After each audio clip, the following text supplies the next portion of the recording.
রাষ্ট্রের হাতে না, কোম্পানির হাতে। আমার কথা কি বুঝছো তোমরা? বড় বড় ক্ষমতা কি রাষ্ট্রের হাতে না কোম্পানির হাতে? ধরো সারা পৃথিবীতে ইসলাম নিয়ে যত প্রচার প্রচারণা ওয়াজ নাসিহাত হচ্ছে, তার মধ্যে একটা বড় অংশই তো এখন অনলাইনে হচ্ছে। অফলাইনে আর কয়জন? অনলাইনে কোটি কোটি ভিউয়ার। ফেসবুক আর ইউটিউব মিলে যদি ডিসিশন নেয় যে আমাদের প্ল্যাটফর্মগুলোতে আমরা কোনো ইসলামিক কন্টেন্ট অ্যালাউ আর করব না, তুমি দেখো যে রাতারাতি কত বড় সর্বনাশ তাদের দ্বারা করা সম্ভব। এবং এই ফিলিস্তিন ইস্যুতেও দেখো সমস্ত রকম ফিলিস্তিন রিলেটেড তাদের দিকের কন্টেন্টগুলো তারা পপ আপ করতে দিচ্ছে না, সামনে আসতে দিচ্ছে না। রাষ্ট্র যদি আজ থেকে 20 বছর আগে বলতো তুমি সারাদিন কোথায় যাও, কি বলো, কি করো, সব আমাকে এই তথ্য দেওয়া লাগবে, আমরা হয়তো আন্দোলন করতাম যে কেন আমি রাষ্ট্রকে সব তথ্য দিব। বাট অলরেডি কি সারাদিন ধরে গুগল ফেসবুকে আমি তথ্য দিচ্ছি না? তা আমি যে গল্পটা বলবো, আমার মনে হয় তোমরা এই গল্পটা কেউ শুনো নাই। গল্পের শিরোনাম হচ্ছে খরগোশ আর কচ্ছপ। তোমরা হাসলা কারণ আরে ভাই এটা কোনো গল্প হইলো, তো সবাই জানে। তা আমি তারপরেও বলি, এমন তো হইতেই পারে দুনিয়ার সব খরগোশ কচ্ছপের গল্প এক না। খরগোশ আর কচ্ছপ নিয়ে কি দুনিয়াতে একটা গল্প হওয়া সম্ভব, নাকি অনেক গল্প হওয়া সম্ভব? অনেক গল্প হওয়া সম্ভব। তো তাহলে আমরা একটু দেখি যে এই গল্পের মধ্যে আবার একটু ভ্যারিয়েশন আনা যায় কিনা। উদ্যোক্তা মানে যে উদ্যোগ নেয়, উদ্যোক্তা মানে যে একটা সমস্যা দেখে জাস্ট মনে কর ভাই আমি আমার কি করার আছে, আরে এটা অমুকের দোষ তমুকের দোষ, কাউকে একটা জাস্ট দোষ দিয়ে সে পাশ কেটে গেল, এটা না। উদ্যোক্তা হচ্ছে ওই মানুষ যে একটা প্রবলেম দেখে, নট নেসেসারি দুনিয়ার সব প্রবলেম সে সলভ করবে, বাট যে প্রবলেমটা তার কাছে খুব ইম্পর্টেন্ট সেই প্রবলেমটাকে সে ওন করে, আন্তরিকভাবে সে ধারণ করে এবং এইটা সমাধানের জন্য সে প্রচেষ্টা চালায়, বারবার ইভেন ট্রাই করে এবং এটাকে সে সলভ করার চেষ্টা করে। এইরকম অ্যাটিটিউড যাদের, তাদেরকে আমরা বলি উদ্যোক্তা। তুমি এখান থেকে যাচ্ছ, দেখলে ওখানে ময়লা পড়ে আছে বা একটা ইট পড়ে আছে, অন্য কেউ যেতে গেলে এই ইটে ধাক্কা খেয়ে ব্যথা পেতে পারে, তুমি দেখলা ইগনোর করে চলে গেলা, তাহলে তুমি উদ্যোক্তা না। কিন্তু তুমি ভাবলা আচ্ছা ইটটা আমি সরাই, তাহলে অন্য ভাইরা কষ্ট থেকে বেঁচে যাবে, তাহলে তুমি কি উদ্যোক্তা হয়ে গেলা। ফলে উদ্যোক্তা হওয়ার জন্য অনেক বড় হইতে হবে, অনেক ডিগ্রি লেখা লাগবে, এরকম না। It's an attitude. এটা প্রথমত কি, উদ্যোক্তা হচ্ছে একটা অ্যাটিটিউড, একটা দৃষ্টিভঙ্গি। উদ্যোক্তা একটা দৃষ্টিভঙ্গি। তো আমরা বুঝলাম যে উদ্যোক্তা একটা দৃষ্টিভঙ্গি। এই উদ্যোক্তা হওয়ার দরকারটা কি? সো প্রথমত তুমি যদি জাস্ট ব্যক্তি হিসেবে চিন্তা করো, তোমার লাইফে অনেক রকম প্রবলেম আছে, সেটা সমাধানের জন্য তুমি উদ্যোক্তা অ্যাটিটিউড নিতে পারো। একইভাবে তোমার পরিবারের মধ্যে, তোমার সমাজের মধ্যে, তোমার রাষ্ট্রের মধ্যে, ইভেন টোটাল পৃথিবীর মধ্যে, উম্মার মধ্যে কত রকম প্রবলেম আছে, যে প্রবলেমগুলোর ক্ষেত্রে আমরা ভাবতেছি ভাই আমার কি করার আছে। আর উদ্যোক্তা অ্যাটিটিউড হচ্ছে যে না, আমারও অবশ্যই কিছু করার আছে। তা আমি যদি উদাহরণ দেই, সারা পৃথিবীর মধ্যে এখন কি প্রবলেমের কোনো শেষ আছে? তা আজকে ফিলিস্তিনে কি হইতেছে, রাফাতে কি হইতেছে, তুমি ভাবতেছো ভাই আমার কি করার, হ্যাঁ আমার কষ্ট লাগতেছে, বাট আমার কি করার আছে, আমি একটা সাধারণ মানুষ, আমার নাই টাকা পয়সা, আমার নাই নেটওয়ার্ক, আমার নাই তেমন কোনো জ্ঞান বুদ্ধি, আমি কি করব। একইভাবে যত রকম প্রবলেম, রাস্তায় যাচ্ছ হয়তো যানজট, তুমি ভাবতেছো ভাই যানজট এটা তো সরকারের বিষয়, আমি কি করব। এই হচ্ছে না, সেই হচ্ছে না। দেখো আমরা কমপ্লেইন তো করতেছি, তাই না?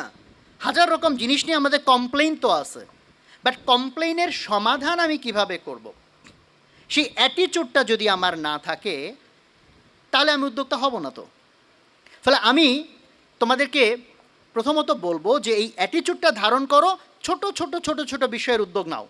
বিকজ তোমাকে অনেক বড় ধরনের উদ্যোক্তা হওয়ার জন্য প্ল্যান করা উচিত।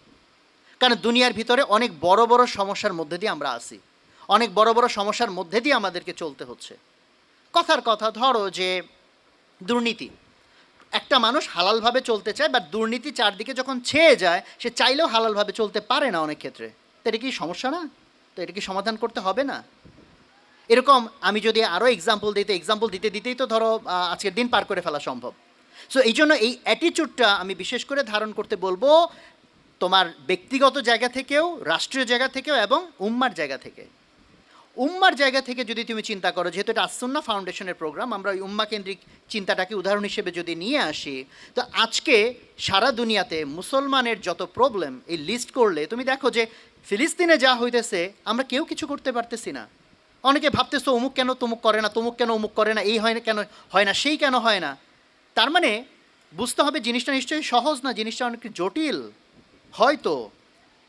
তাহলে তুমি যদি এই জটিলতার ভিতরে যাও, এটা যদি আমি অ্যানালাইসিস করার টাইম পাইতাম হয়তো 1-1.5 ঘন্টা সময় নিয়ে, তাহলে দেখাইতাম প্রবলেমগুলো কত লেয়ারে তৈরি হয়েছে এবং প্রত্যেকটা লেয়ারে আমাদের কত বেশি উদ্যোক্তা দরকার। শুধু এইটুকু আগে বোঝার চেষ্টা করো, তোমরা যখনই বড় প্রবলেম চিন্তা করো তখন হয়তো ভাবো যে আমার বোধহয় রাষ্ট্রনায়ক হওয়া দরকার, প্রেসিডেন্ট প্রধানমন্ত্রী না হইলে বড় সমস্যা তো সমাধান করা যাবে না। বাট আগে তোমাদের মাথায় এইটুকু ঢোকা উচিত, সারা পৃথিবীর এখন সবচেয়ে বড় বড় ক্ষমতা রাষ্ট্রের হাতে না, কোম্পানির হাতে। আমার কথা কি বুঝছো তোমরা? বড় বড় ক্ষমতা কি রাষ্ট্রের হাতে না কোম্পানির হাতে? ধরো সারা পৃথিবীতে ইসলাম নিয়ে যত প্রচার প্রচারণা, ওয়াজ নসিহাত হচ্ছে, তার মধ্যে একটা বড় অংশই তো এখন অনলাইনে হচ্ছে। অফলাইনে আর কয়জন? অনলাইনে crore crore viewer. And Facebook আর ইউটিউব মিলে যদি ডিসিশন নেয় যে আমাদের প্ল্যাটফর্মগুলোতে আমরা কোনো ইসলামিক কন্টেন্ট অ্যালাউ আর করব না, তুমি দেখো যে রাতারাতি কত বড় সর্বনাশ তাদের দ্বারা করা সম্ভব। এবং এই ফিলিস্তিন ইস্যুতেও দেখো সমস্ত রকম ফিলিস্তিন রিলেটেড তাদের দিকের কন্টেন্টগুলো তারা পপ আপ করতে দিচ্ছে না, সামনে আসতে দিচ্ছে না। আমার পরিচিত এক ফ্রেন্ড কয়েকদিন আগে ফেসবুক থেকে চাকরি ছেড়ে দিল এই কষ্টে, যে তারা ফেসবুকে ইন্টারনালি কারেক্ট করার চেষ্টা করছে, বাট সফল হয় নাই। তুমি এখন দেখো যে আমাদের মূলত আমাদের প্রতিবাদ হয়ে গেছে বয়কটমূলক। বয়কট তো একটা প্রতিক্রিয়াশীল প্রতিবাদ, যে আমি ভাই কিছু করতে পারতেছি না, তাও তোমার জিনিস নিলাম না। বাট আমাদের নিজেদের ফেসবুক তাইলে কই, আমাদের নিজেদের ইউটিউব তাইলে কই? তুমি কি মনে করতেছো না রাষ্ট্র গঠন করার চেয়েও এগুলো বড় কাজ? যে রাষ্ট্র তোমাকে আজকের দিনে কতগুলা জিনিসে তোমাকে প্রভাবিত করছে, আজকের দিনে কতগুলা ধ্যান ধারণা তোমার মাথার মধ্যে ঢুকাচ্ছে। আর কোম্পানিগুলা, রাষ্ট্র যদি আজ থেকে 20 বছর আগে বলতো তুমি সারাদিন কোথায় যাও, কি বলো, কি করো, সব আমাকে এই তথ্য দেওয়া লাগবে, আমরা হয়তো আন্দোলন করতাম যে কেন আমি রাষ্ট্রকে সব তথ্য দিব। বাট অলরেডি কি সারাদিন ধরে গুগল ফেসবুকে আমি তথ্য দিচ্ছি না? তাহলে আমি এখন কি করতেছি, কি যাইতেছি, কি খাইতেছি, কার সাথে চলতেছি, সব কি তারা জানে নাকি জানে না? জানে।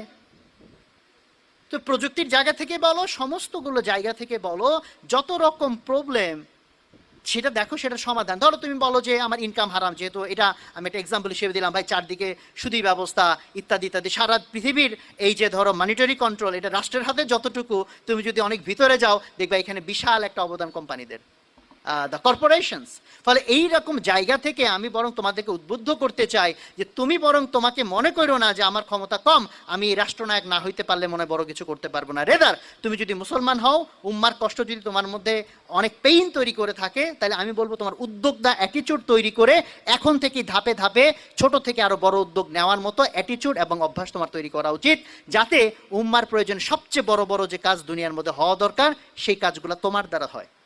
সো এখন এইটা জায়গাটা আমি পারপাসের জায়গাটা ক্লিয়ার করার চেষ্টা করলাম। সো অনেকে মনে করতে পারি আমি উদ্যোক্তা হব সো দ্যাট আমি অনেক বড় টাকা কামাইতে পারি, আমি অনেক বড় ফেম কামাইতে পারি, তাহলে তো আমি বলবো ওই মামুনের মতো হয়ে যাবে, ভালো হইতে গিয়ে খারাপ হয়ে যাবে। সো আমরা টাকা কামানো বলো, ক্ষমতা কামানো বলো, যা কিছু হোক সেটা আমরা যদি কামাই, আমাদের নিয়ত হইতে হবে এটা আল্লাহর রাজি খুশির জন্য, উম্মতের কল্যাণের জন্য। জাস্ট এটা আমার অ্যারোগেন্সের জন্য না, আমার ভাব মারার জন্য না।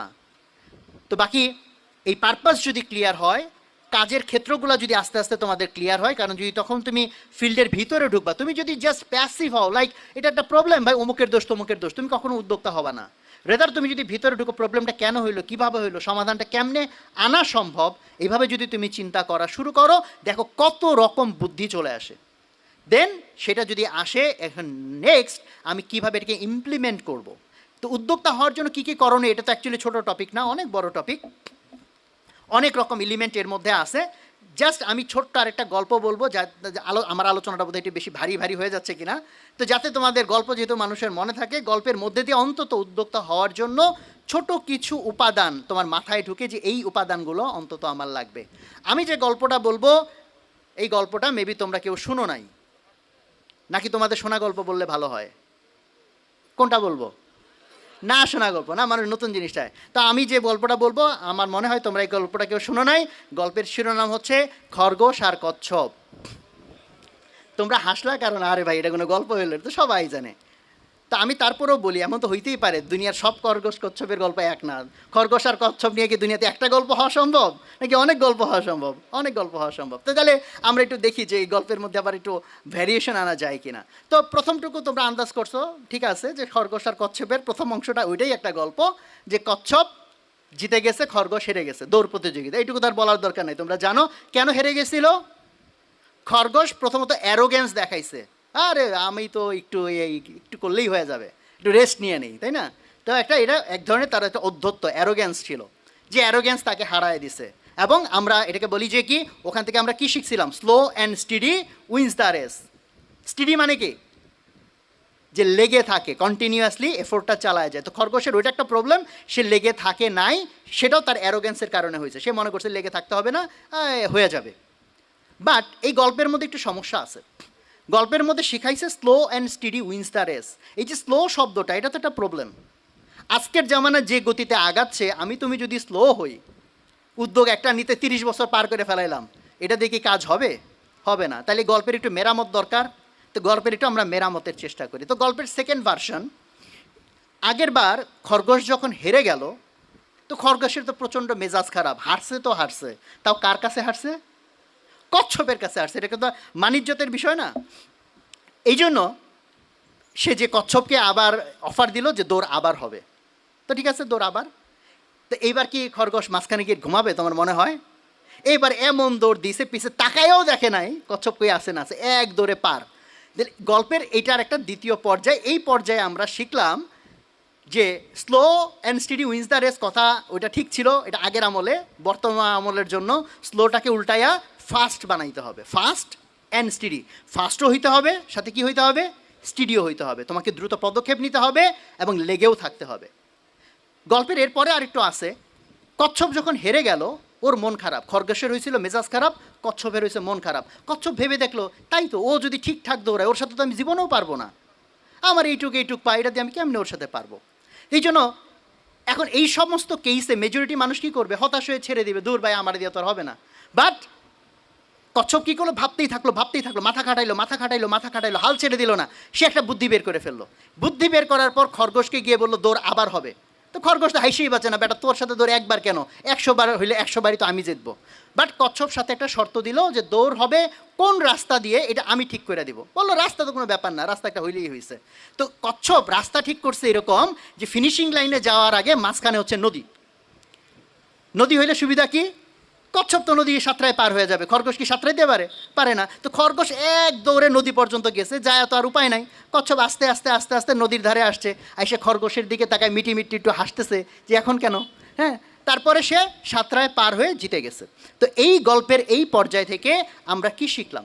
আমরা শিখলাম তোমাকে যদি উদ্যোগী হইতে হয়, তোমাকে ইনোভেটিভ হইতে হবে, নতুন নতুন রাস্তা খুঁজে বের করতে হবে। চিন্তা করলে হবে না যেটা হবে না। যদি মনে করো এটা হইতে হবে ইনশাল্লাহ, আমি যদি মাথা খাটাতে থাকি, I can create a path, আমি একটা রাস্তা বের করতে পারবো। গল্প শেষ হয় নেই, লাস্ট আরেকটু অংশ আছে, ওটা বলে শেষ।